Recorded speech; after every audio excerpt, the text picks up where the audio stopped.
우리 양옆으로 교제 인사할까요? 집사님과 함께해서 행복합니다라고 한번 해볼까요? 시작.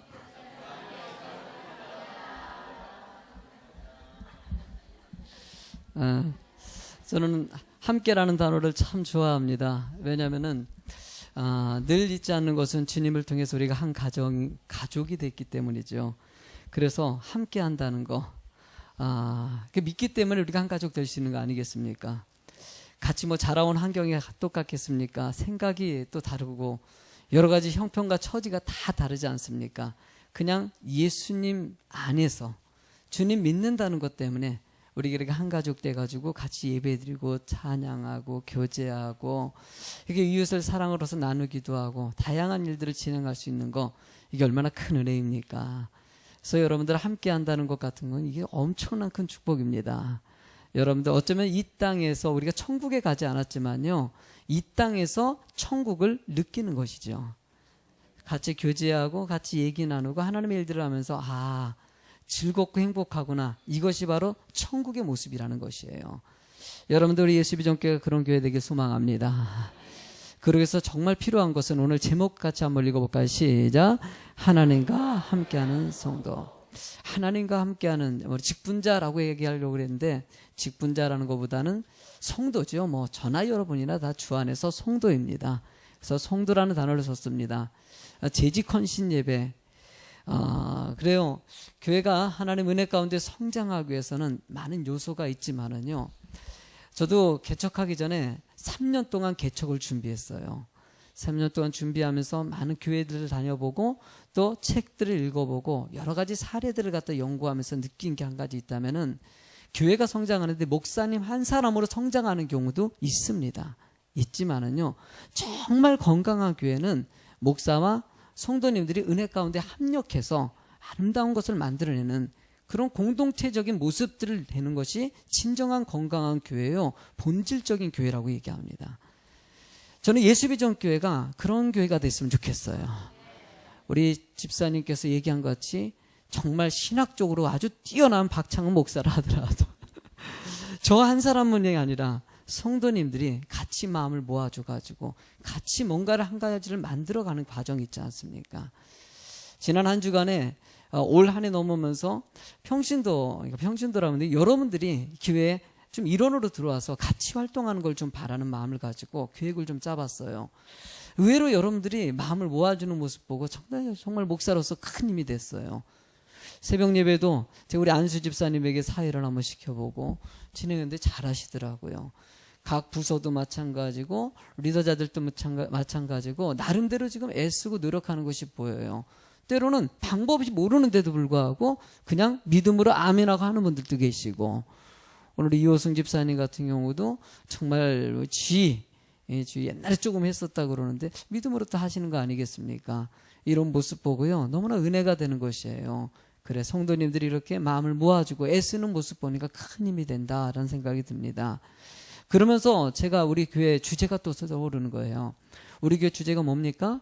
하나님이 기뻐하고 성도가 행복한 교회. 여러분들 그래요. 성도님들이 교회 안에서 행복했으면 좋겠다는 거. 주님이 기뻐하는 교회는 여러분들의 각자의 신앙생활을 통해서 드려지니까 우리 교회는 기뻐하는 교회인 줄로 저는 믿습니다. 그냥 믿고 간다면 두 번째로 여러분들이 정말 행복하냐 이거죠. 여러분들 정말 행복하십니까? 저는 여러분들이 행복했으면 좋겠어요. 말씀 안에서 예배를 통해서 찬양을 통해서 삶을 통해서 행복했으면 좋겠어요. 최근에 읽은 책이 하나가 있습니다. 여러분들은 아실지 모르겠는데 리더의 조건이라는 책이 있어요. 그건 이제 SBS에서 옛날에 방영했던 것에 그 리더자들, 성공한 회사라든지 성공한 CEO들의 이야기들 그 내용으로 이렇게 다큐멘터리로 핸드걸 가서 책으로 만든 거예요. 이걸 사실 누가 저한테 선물을 줬었는데 좀 읽지 못하다가 최근에 신년초 되다 보니까는 좀 내가 그 책에서 얻을 게 있지 않냐고 좀 읽어보고 있어요. 그 책 내용에 보면 이런 내용이 있습니다. 행복한 젖소가 우유를 많이 생산한다라는. 그러니까 좋은 CEO들의 밑에 있는 직원들은 다 행복하고 여러 가지 환경과 처지가 참 좋다라는 것을 얘기하는 것이죠. 그러면서 교회 적용해서 봤을 때는요, 그래요. 거기같이 페이스북 회사라든지 구글 회사라든지 우리 삼성이라든지 그런 회사들에게 환경과 처우, 이런 것들을 잘 해줘가지고 뭐 회사 안에 헬스클럽도 있고 수영장도 있고 뭐 여러 가지 다양한 이 회사 직원들이 편의시설을 갖다 되게 신경 쓴 것들이 많이 느껴지더라고요. 읽으면서 와, 이런 것까지도 하는구나.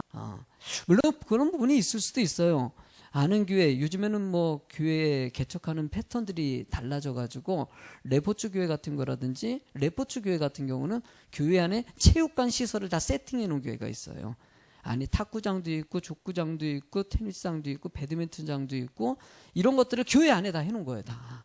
그러니까 성도님들이 운동도 다 하면서 예배도 드릴 수 있어요. 야, 그 주일날에 그 예배 드리는 장소가 체육관이에요. 체육관. 예배 끝나면 의자 다 치우고요. 성도님들 오후 시간에 식사 끝나면 족구하고 운동하고 잘해요. 그러니까 교회가 편의시설 쪽으로 중심으로 잡은 거죠. 카페 교회 같은 경우도 있고요.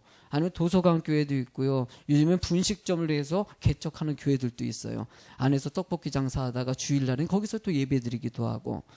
이게 방법론은 다 틀린 것 같아요. 이게 좋다 나쁘다 평가하기는 참 어려운 것 같아요. 근데 제가 느끼는 가장 중요한 것이 있습니다. 성경에서는요, 본질이라는 것이 있다는 거예요. 성경이 요구하는 것이죠.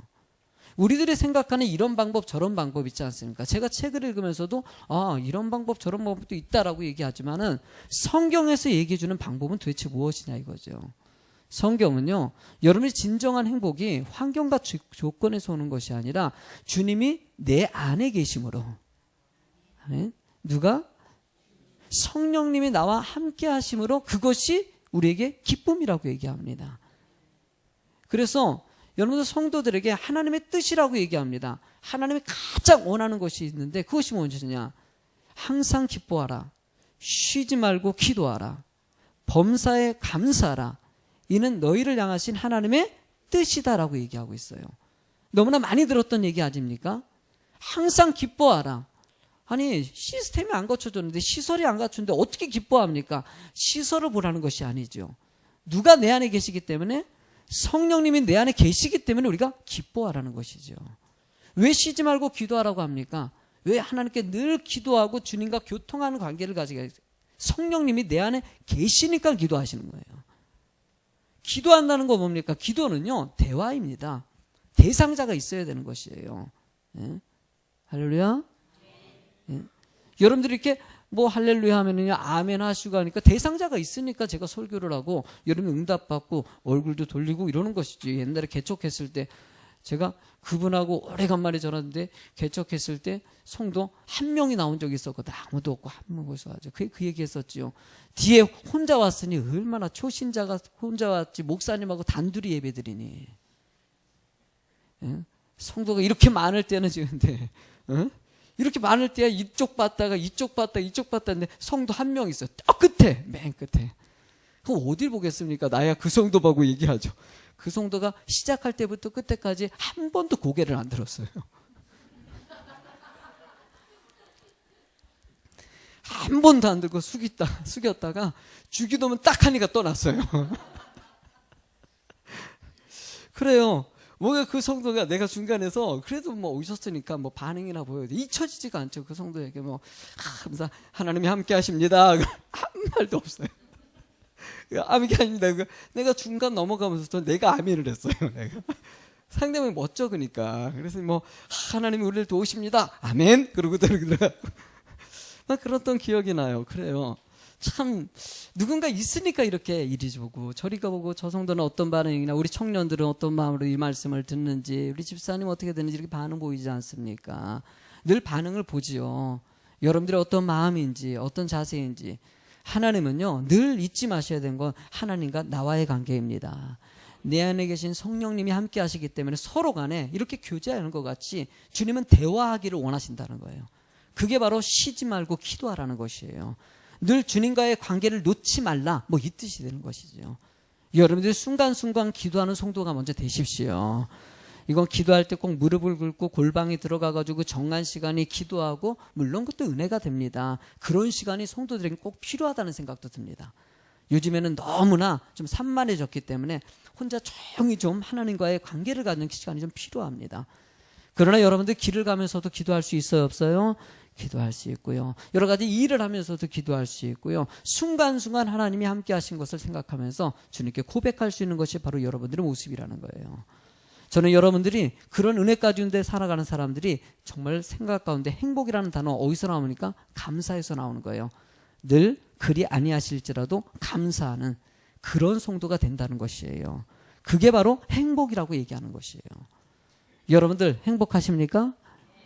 항상 기뻐하라, 쉬지 말고 기도하라, 범사에 감사하라, 이 말씀을 생각하면서 정말 내가 감사하고 있는지, 행복한 인생을 살고 있는지 잘 점검해 보십시오.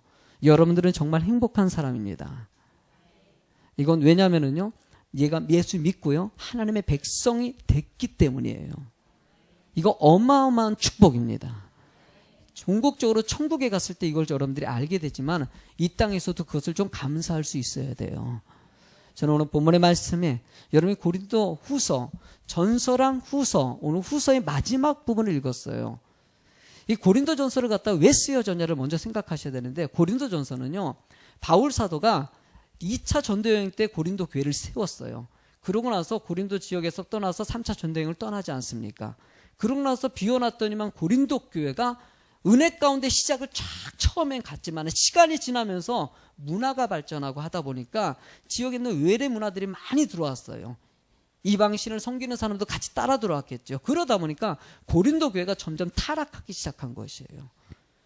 어느 정도냐면 이 타락이 지나치다 보니까 바울 사도의 사도권까지 위협하는 바울 사도, 바울이 세운 교회인데도 불구하고 바울을 부정적으로 보는 성들까지 있었던 것이에요.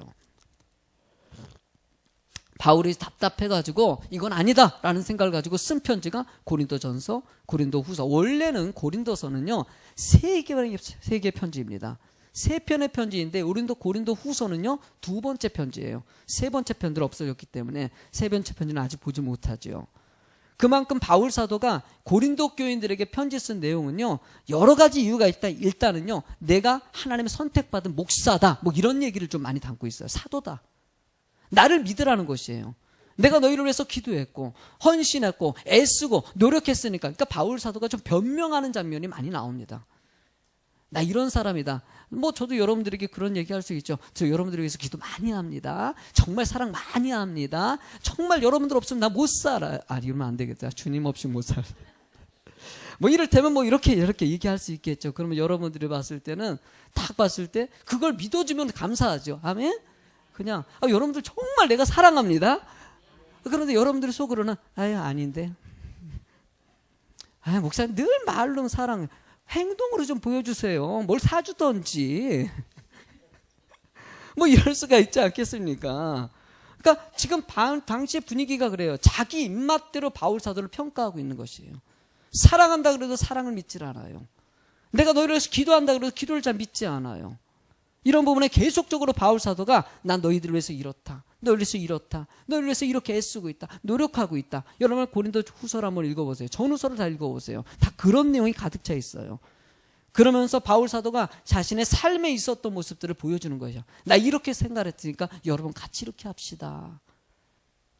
여러분 거기에서 또 예루살렘 교회에 대해서 이제 구제라든지 헌금 생활에 대해서 나를 위해 또 돕고 구제하고 물질을 통해서 좀 후원해라, 뭐 이런 내용도 담고 있고, 그리고 또 여기서도 똑같이 등장합니다. 골로새 교회에서 등장했던 거짓 교사들의 이야기, 신비주의, 이거에 대해서 바울 사도가 강력하게 얘기하는 부분이 나옵니다. 이 내용을 통해서 바울 사도는 쭉 고린도 후서 2번째 편지를 쭉 쓰면서 맨 마지막에 하고 싶은 것은 바로 오늘 본문의 이 얘기입니다. 사랑하는 정말 성도들아, 내가 이 말만큼은 꼭 해주고 싶다, 이러면서 마지막으로 쓴 편지 내용입니다. 여러분들 잘 들으시고요, 이 말씀을 통해 가지고 좀 더 깊이 있는 예수 그리스도의 은혜를 체험하고 사명 감당하는 여러분이 될 줄로 믿습니다. 일단 여러분들 10절의 말씀을 같이 한번 읽어볼까요? 뭐라고 써 있을까요? 시작. 그러므로 내가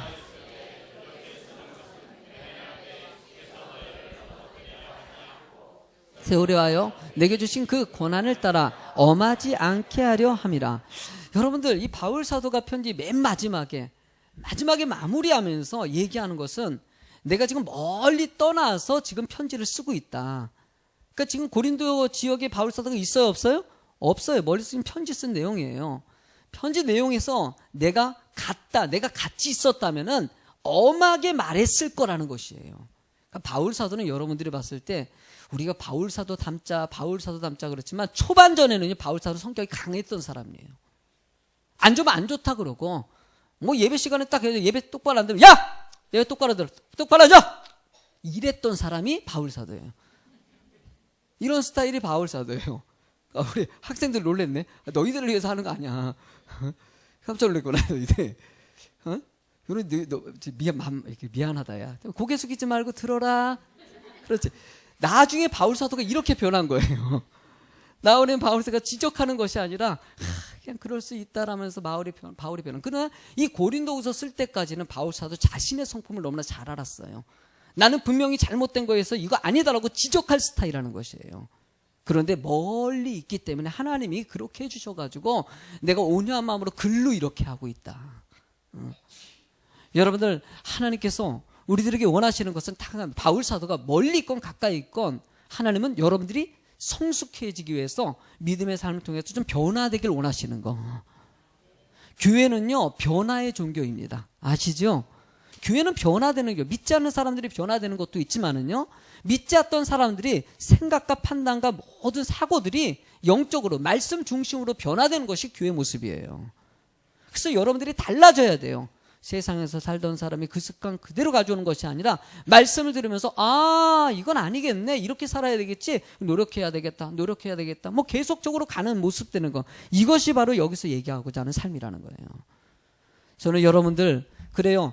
여기서 바울 사도가 엄하게 하건 엄하지 않게 하건 간에 여러분들의 교훈을 듣는 여러분 되시기 바랍니다. 누군가 들을 수 있는 창구가 되는 거. 성도 한 분이 저한테 그런 얘기 하시더라고요. 목사님 참 예배 드리는 게 참 은혜가 되기를 하더라고요. 왜 그러냐 그랬더니 하시는 말씀이 말씀을 들으니까 너무 좋다는 것이에요. 어디 가서 예수를 믿지 않는다면 말씀 못 들을 텐데 그나마 여기 있으니까 목사님 말씀 듣고 깨닫기도 하고 뭐 은혜도 받기도 하고 그러면서 내 자신을 돌아볼 수 있어가지고 너무 좋다는 것이에요. 그분은 뭐 어쩌면 교육적인 측면에서 그 말씀을 듣는 것 같아요. 그래요. 교훈 충분히 포함되어 있습니다. 하나님은 여러분들이 여러분들의 인생이 나 잘되라고 하는 것이 아니라 하나님의 영광을 위해서 성숙한 신앙 크리스찬이 되길 원하신다는 거예요. 여러분들 교훈을 잘 받아들이는 여러분 되시기 바랍니다. 때로는 엄하게 들릴 수도 있어요. 야단치듯이 들릴 수 있어요. 때로는 섭섭하게 들릴 수 있어요. 왜 나한테만 목사님이 이럴까? 뭐 가끔 가다가 여러분들 예배 시간에 지각하지 마세요. 그날 지각한 사람은 그저 시험 들지 않습니까? 혹시 내가 오래간만에 일찍 오다가 하필이면 그날 지각했어. 그날 지각했는데 목사님이 그 얘기했어요. 그러면 시험 들어야 안 들어요? 목사님이 나를 두고 한 말이라 생각하는 사람들이 있어요. 여러분들 늘 그럴 수도 있어요. 그럴 수도 있어요. 목사는 저도 보니까요 설교하다 보면요 뭐 성도님들이 이렇게 딱 보이지 않습니까? 그러면 알게 모르게 내가 알고 있으면요 영향을 받아요. 모르면 그래서 제가 웬만하면 성도 얘기를 안 듣는 거예요. 전도사님 통해서도 안 들으려고 해요. 그냥 중요한 얘기만 딱 듣고 안 들으려고 그래요. 깊이 알면요 설교에 영향을 미쳐요. 은근히 그게 인간인 것 같아요. 안 하려고 해도요. 그래서 제가 강의 설교하는 거 아닙니까? 본문에서 안 벗어나려고 애를 써요. 그래도 언뜻 그게 들어와요. 저분이 좀 게으르다 그러면은 게으르다는 소리 갖다 들었어요. 막 그러면 설교하다가 괜히 똑바로 막 부지런해져야 됩니다. 막 이런 얘기 막 하다가 언뜻 나오는 거야 이게. 언뜻 나오는 거야. 여러분들 그래요. 뭐 상대방의 목사님이 나한테 하는 소리야. 속상하게 들릴 것이 아니라 감사하세요. 아니 근데 관심 있으니까 그런 거 아니에요? 이게 관심 있으니까 그런 얘기도 한다는 생각 가지시고 아유 목사님이 나를 정말 사랑하시나 보다. 나 이게 이런 지적까지 해주시고 여러분 이렇게 감사로 받아들여지면요 여러분들이 은혜가 되고요. 그것이 여러분들의 신앙을 성장시키고요. 정말 멋진 믿음의 삶을 살아갈 수 있습니다. 왜 낙심하고 왜 염려하고 왜 나는 내 신앙생활이 이렇게 막 뭐라 그렇게 뭔가 꼭 막힌 것 같이 느껴지고 그러지 않습니까? 그거요 영적으로 하나님과 교통함과 성령의 은혜만 다시 체험하면요 순간에 다 사라집니다. 단잖아요. 여러분들 주님을 의지하십시오. 주님의 은혜만 체험하면 모든 것이 다 끝이에요. 왜냐하면 그것이 최고의 답이기 때문이에요. 여러분들 본문의 마지막 단구를 한번 읽어볼까요? 11절 말씀을 읽어볼까요? 시작.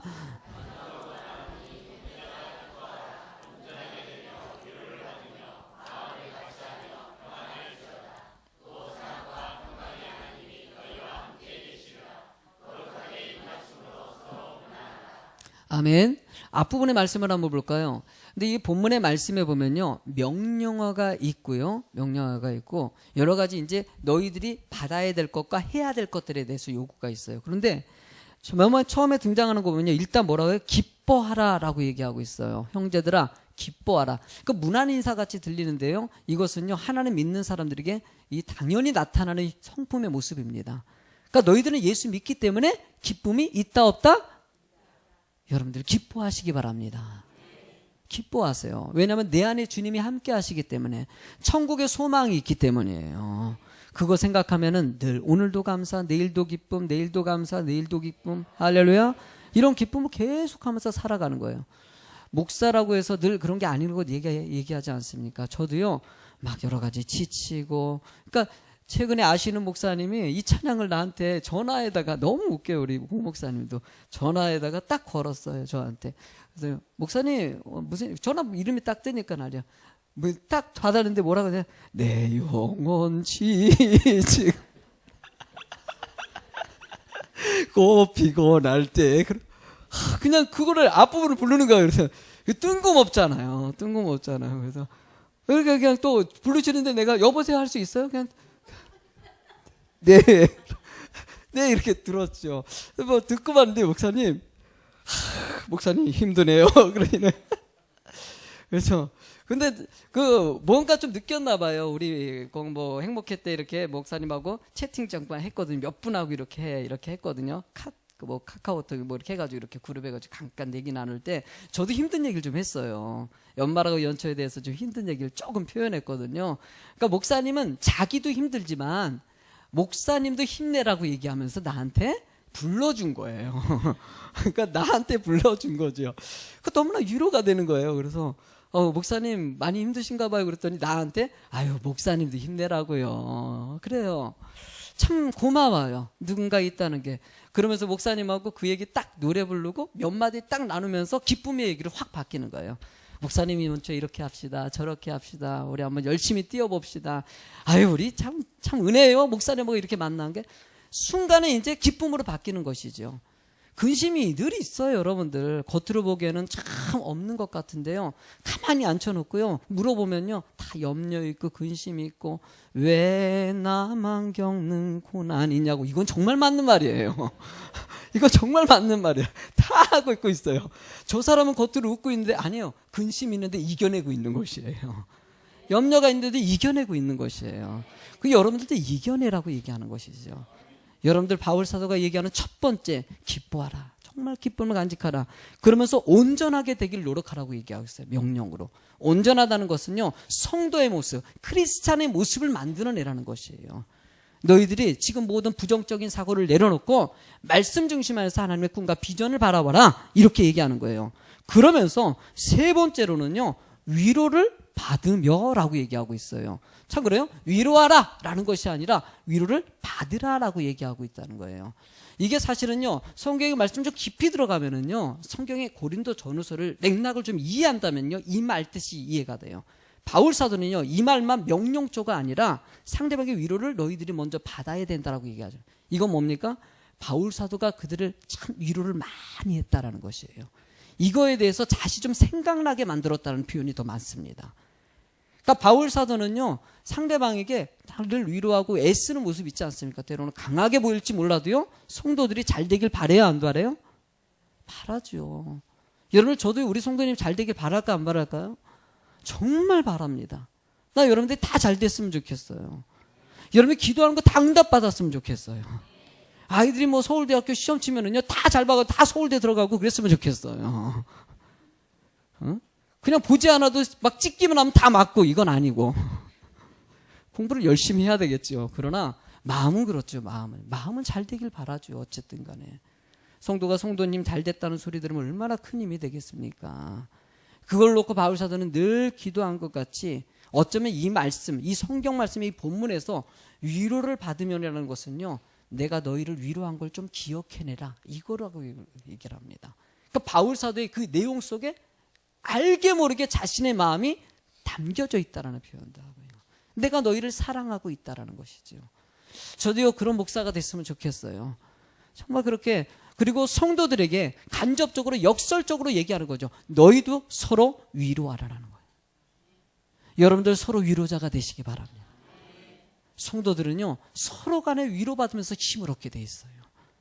누군가 아시는 성도님이 와가지고요, 새 신자를 한번 데리고 왔어요. 지금 안 나오시는데, 그분이 오셨는데도 그분에게 와서 말씀드리고, 와가지고 내 방 들어와서 우셨어요. 자기를 위로해 주는 것 같다고.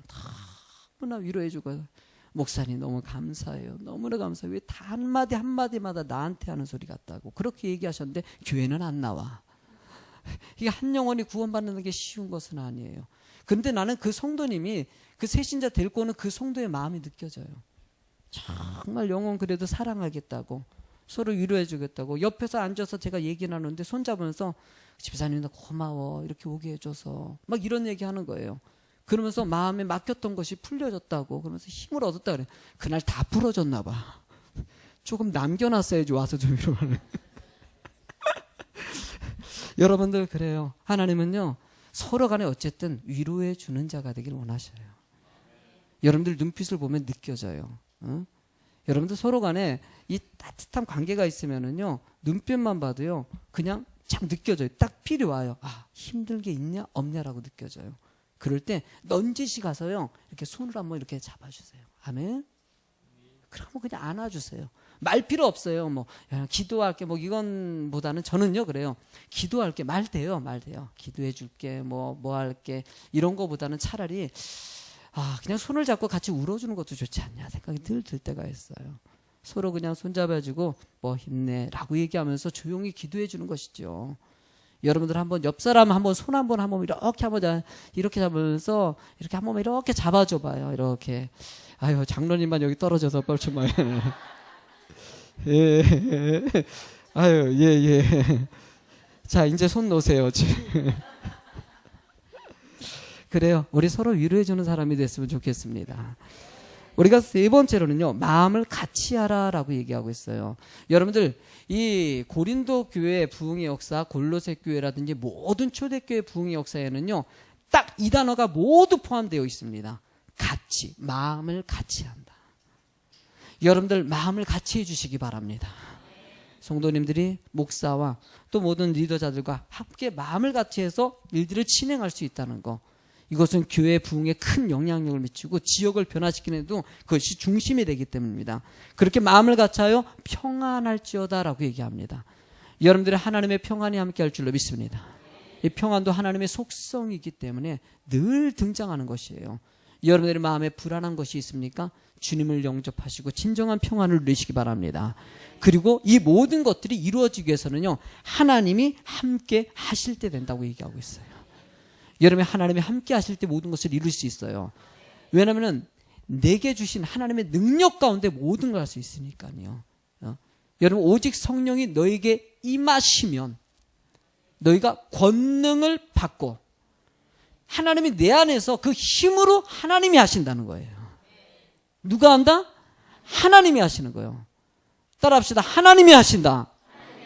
여러분 그 믿음 간직하십시오. 하나님이 하십니다.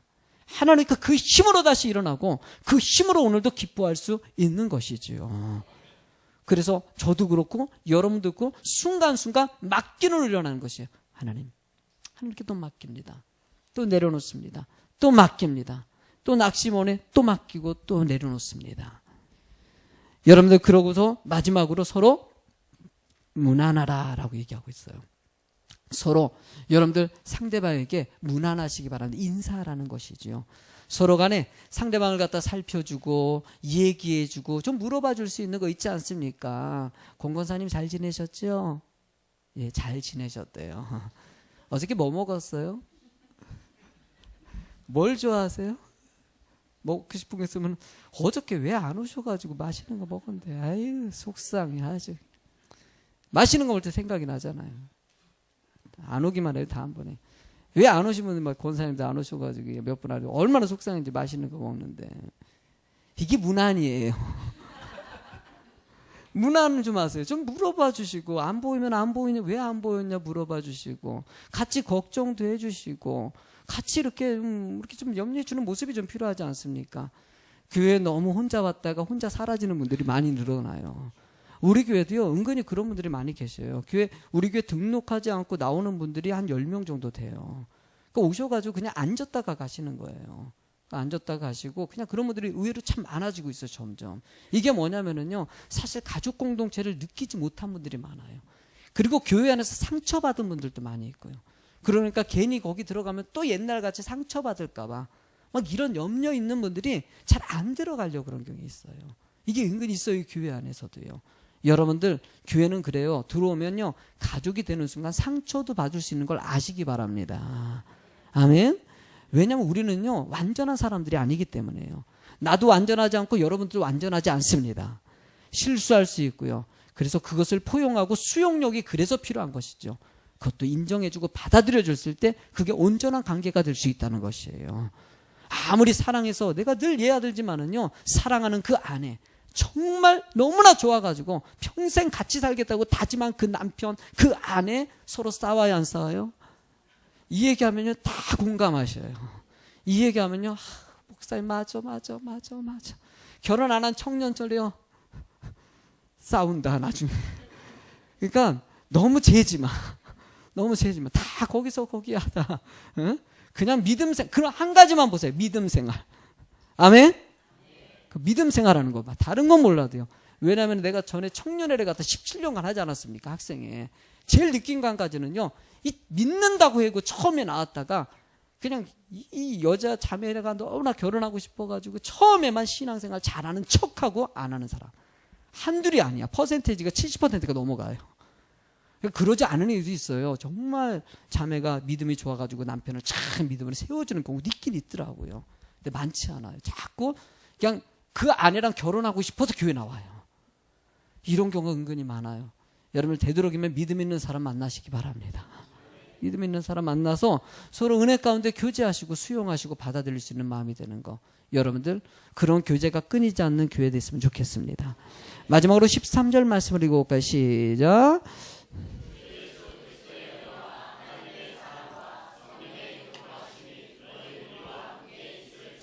이거는요, 축도입니다. 축도. 그러니까 마지막으로 바울 사도가 축도하는 장면이라고 볼 수 있어요. 우리가 많이 읽었죠. 주 예수 그리스도의 은혜와 하나님의 깊으신 사랑과 성령님의 감화 감동 인도 교통하심이 여러분들에게 한량없이 채워질지어다. 마지막에 제가 예배 끝나면 축도하는 거가 바로 이 본문의 내용 같이 바울 사도 마지막 축도하는 장면이에요. 그러니까 축복을 빌어주라는 것이죠. 여러분들도 서로 축복을 빌어주시기 바랍니다. 서로 격려해 주시고 부족하더라도 참 힘을 실어 주시고요. 잘 될지어다. 하나님 은혜 가운데서 좋은 일이 생길지어다. 이런 비전으로 기도해 줬을 때 정죄하기보다는 축복해 주는 것이 성경에서 원하는 거예요. 성경은요, 정죄를 끊임없이 반대합니다. 정죄하지 말라, 판단하지 말라, 이래라 저래라 보지 말라.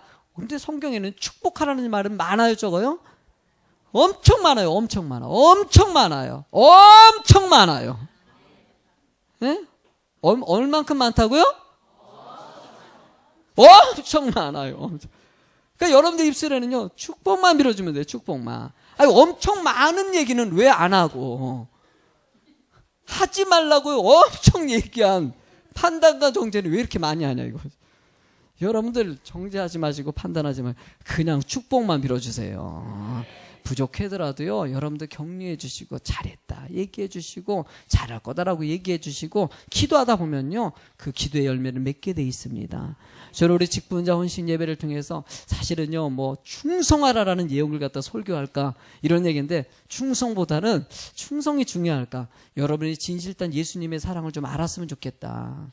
바울 사도의 마음을 통해서 이 본문의 말씀이 여러분들에게 진정한 재직으로서 살아갈 때 이 7가지의 이야기, 기뻐하라, 온전하게 되라, 위로를 하라, 마음을 같이 해라, 평안할지어다, 서로 하나님이 함께한다, 서로 무난하다, 이 7가지의 내용들을 잘 새겨가지고요, 여러분들 삶 가운데 온전한 이 직분자의 모습이 되길 주의 이름으로 축원합니다.